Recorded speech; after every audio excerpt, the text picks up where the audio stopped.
A few weeks back, I did a video on a library sale I went to at the main branch of my local library system. I covered the art, literature, and reference books that I picked up there. Today, I'm going to talk about the biographies and memoirs that I got.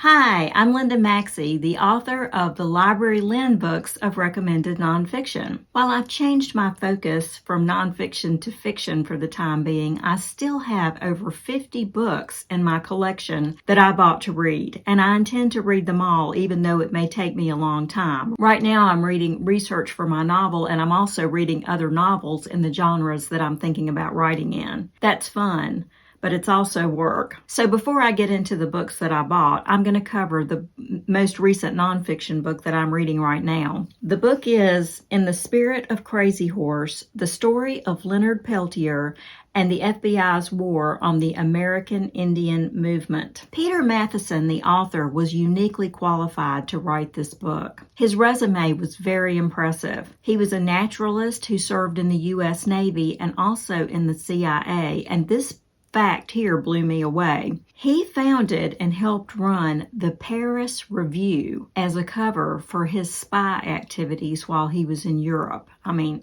mind blown right there. He also traveled the globe writing about nature topics, including the snow leopard, which won the National Book Award and the American Book Award.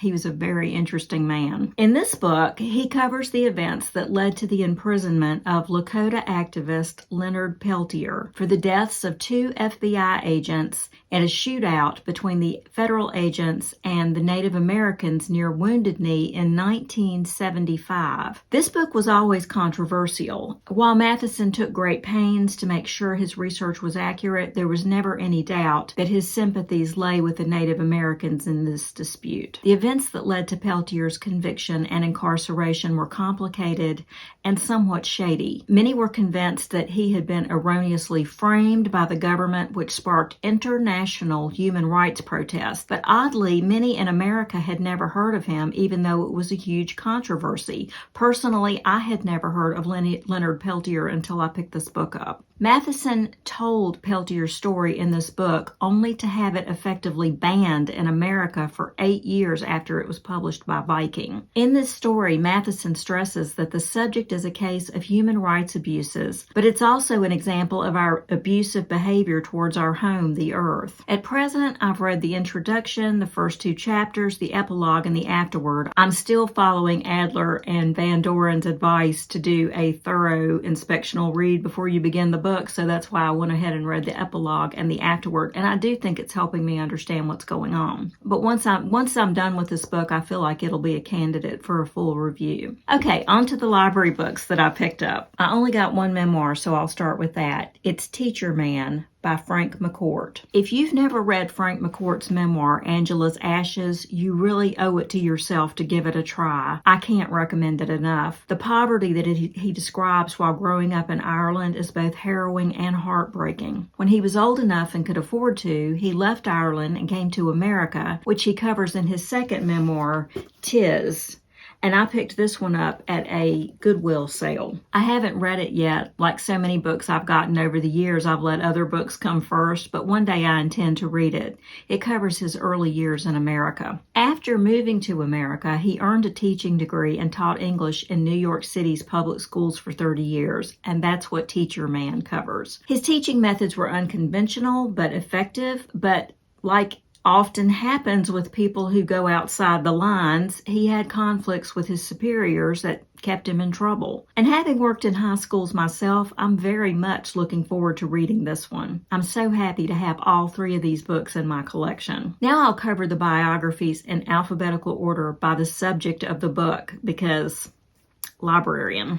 First, I have The Woman in the Mists, the story of Diane Fosse and the mountain gorillas of Africa. I've never read Gorillas in the Mist, I'm ashamed to say that I never even saw the movie, but I've always found Fosse a very compelling figure. As you may or may not know, Fosse was a zoologist who studied gorillas in the mountains of Central Africa. It took a lot of effort, but she finally got the gorillas to accept her. She had a real relationship with them. She went beyond that, though, and fought anyone who threatened them, from politicians to poachers, and she ultimately paid for that with her life. She was found brutally murdered. This biography was written by Farley Mowat, the famous Canadian environmentalist and author who wrote Owls in the Family and Never Cry Wolf. I've skimmed through the first chapter, and I'm really looking forward to reading this book. The next is a biography of Jesus called Zealot, The Life and Times of Jesus of Nazareth by religion scholar Raz Aslan. I will warn you now that this is not a Christian work. Aslan looked at what is known of Jesus' life by examining the times in which he lived. First century Palestine was full of Jewish nationalism, and the adherents of that nationalism were called zealots. They considered it their duty to fight against the Rome and to fight against the Jewish aristocracy and priests who supported it. He looks at Jesus as one of their members and seeks to strip away stories and myths that were added to him in later centuries. It promises to provide a fresh look at this figure, which is well known to many, me anyway,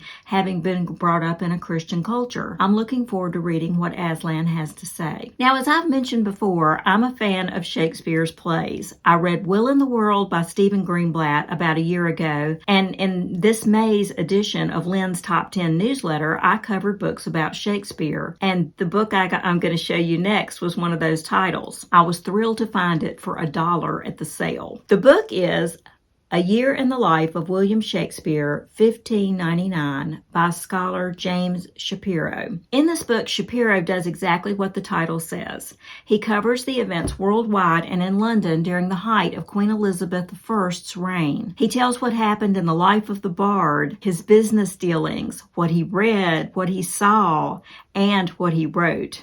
And what he wrote that year was Henry V, Julius Caesar, As You Like It, and Hamlet. He arranges the book from winter through autumn of that year, covering the most important events in Shakespeare's life, which was also the year of the Spanish Armada, one of the most important events in English history. The next book is by Richard Elman, who is one of the most acclaimed biographers in the English language. In this biography, he covers the life of Ireland's Oscar Wilde, one of the most brilliant and flamboyant writers of the ages. Wilde was brilliant, funny, and outrageous.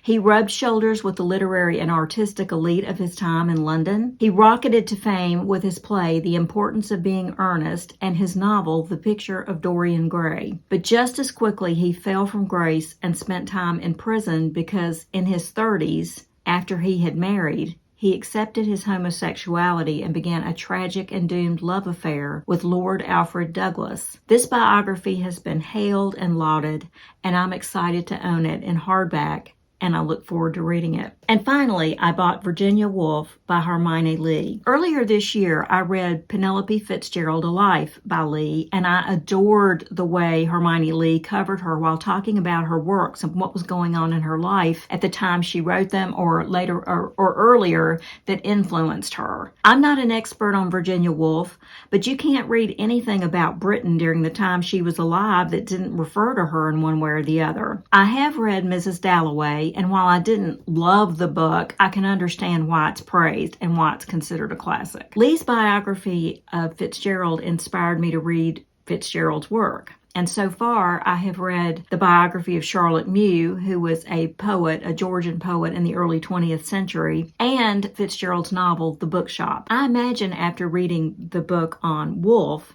I'll be inspired to at least read To the Lighthouse and maybe some others, maybe A Room of Her Own. That actually sounds really good to me. But that's it for this week. For other wonderful nonfiction books to read, check out my books, Library Lynn's curated collection of superlative nonfiction, and Library Lynn's biographies, autobiographies, and memoirs. And until next time, happy reading!